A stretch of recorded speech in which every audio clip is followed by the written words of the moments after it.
Man squatted at the hatch of the submersible, watching his teammate descend 400 meters into the deep sea to work, but instead of helping, he reached out and cut off his teammate's oxygen. The other two team members froze in place, their eyes widened in disbelief, not understanding why he would do something so insane. Very soon, a weak voice came through the communicator.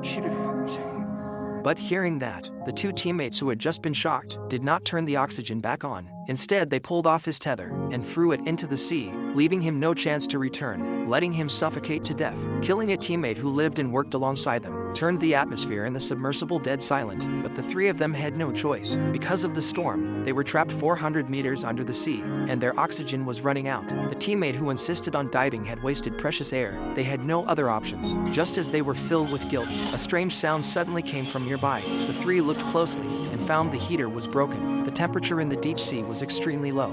Without the heater, they would freeze to death very soon. At that moment, the man who had died for the first time suddenly came up with an idea. He used a welding torch to keep heating the water tank. Soon under the blaze, thick steam began to rise from the tank. The temperature inside the submersible slowly increased. The three started smiling, but when the captain turned around, he realized that most of the remaining oxygen had been consumed by the welding torch. Their joy instantly turned into despair as the oxygen was about to run out, and the rescue team was nowhere in sight. The three lost all hope of survival. Following the captain's lead, they began writing farewell letters to their families. But just then, the rescue team's voice suddenly came through the communicator. Aren't they?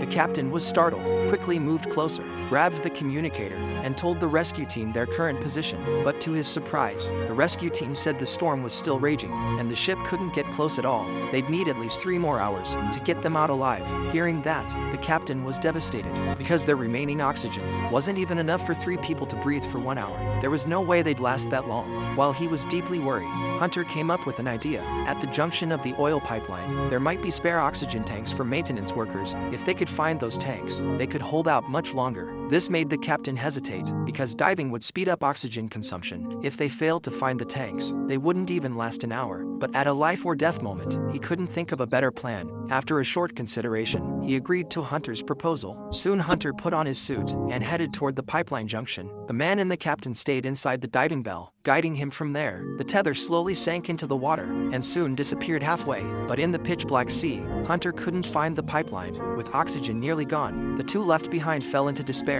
Suddenly Hunter turned around, and a long oil pipeline appeared in front of him. The man was thrilled to hear the news, but to his surprise, the junction was completely empty. There were no oxygen tanks at all. The man quickly checked the map and realized Hunter was at the wrong pipe. He immediately called out to redirect him. Under guidance, Hunter kept moving. Not far ahead, he spotted an oxygen tank, but by now the tether had reached its limit. He couldn't move forward at all. In desperation, Hunter made a bold decision. The next second, his voice vanished from the communicator. This made the captain very worried. Ignoring the dangerously low oxygen, he jumped into the water and followed the tether to look for Hunter. He found Hunter lying nearby, holding the oxygen tank. The captain didn't hesitate, grabbed him and swam back toward the bell. 10 minutes later, with help from the man, he successfully brought Hunter back, but the oxygen had already run out. Alarms blared, lights flashed wildly. The captain acted fast and started giving Hunter CPR. At the same time, he urged the man to switch out the oxygen tank. The tense moment made the man panic. It took him a lot of effort to install the tank.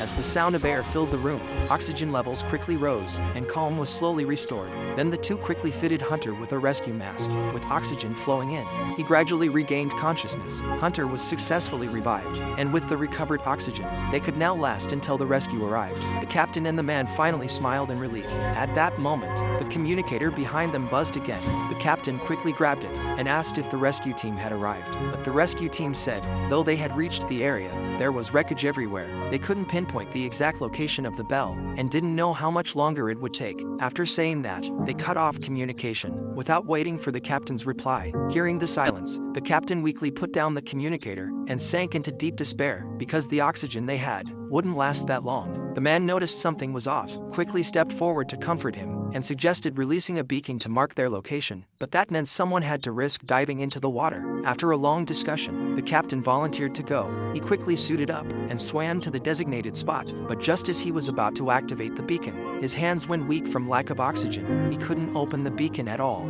In a panic, he tore off his gloves and tried again, but at that moment, dozens of venomous jellyfish had silently gathered around him. focused on the beacon. The captain didn't notice the danger until a sharp pain hit his hand. That's when he realized he was trapped in a swarm of jellyfish. He couldn't move. In the chaos, the beacon slipped from his hand. More jellyfish swarmed around. The situation reached a critical point, but the captain suddenly calmed down. Ignoring his teammates yelling in his headset, he untied the tether and swam upward with all his strength. He forced his way through the dense jellyfish. With bloody hands, he grabbed the drifting beacon and used his last bit of strength to flip the switch. Satisfied, he let go and watched the flashing light float upward, while his body convulsed from the poison and sank into the dark deep sea. The captain's sacrifice brought hope to the two survivors, but they didn't feel joy, only sat in silence, waiting for rescue. Suddenly Hunter heard the rescue team again. He quickly put on the communicator and asked if they had found the bell, but the team said they had finally located it. However, it was too deep and would take at least another hour to reach, but they didn't have enough oxygen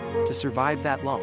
Hunter thought for a long time and came up with a bold plan. He shut the hatch, tightened the valve, then smashed the controller glass and activated the ascent switch. As the chains released, the bell slowly began to rise. The massive pressure change made the lights flicker violently. It felt like the bell could explode at any moment. Hunter and the man strapped in, holding on to whatever they could, bracing for the worst. But thankfully the bell held strong and quickly rose to just 60 meters from the surface. But suddenly the cable got snagged on wreckage. The bell stopped at 40 meters, as if fate refused to let them escape. With oxygen almost gone, 40 meters wasn't deep, but it would still take the rescue team half an hour to get there. The man completely broke down, pacing around the small cabin, but Hunter stayed calm. As if he had another plan, he led the man to the escape pod, planning to swim up using a diving suit. But to their shock, there was only one suit left. At the critical moment, Hunter didn't hesitate. He stepped past the stunned man and picked up the suit first. The man was furious at Hunter's actions. He quietly turned away, picked up a knife, and stood behind Hunter, ready to snatch the suit. But Hunter stayed calm and said calmly, "You can do it." Hearing that,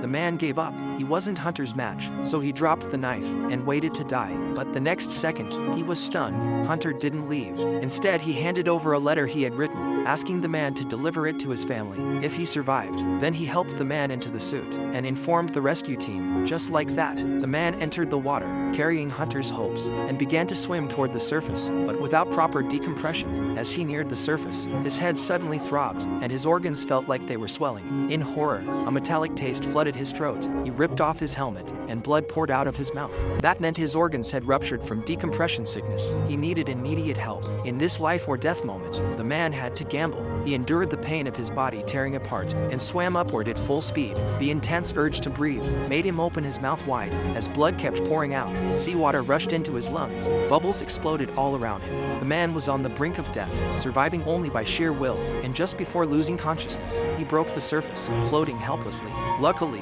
the rescue team was nearby. They grabbed him and pulled him onto the rescue boat. At the same time, oxygen in the diving bell was depleted. The pressure inside collapsed. Water rushed in and rose to Hunter's chest, but he didn't give up. He dove underwater, trying to swim up on his own, but without enough oxygen, he was too weak and quickly began choking. Still, he didn't want to give up. He fought through the pain and kept swimming, but Hunter couldn't defeat his limits. His mind faded, and after pushing a little farther, he couldn't go on. He slowly sank into the cold and silent deep sea.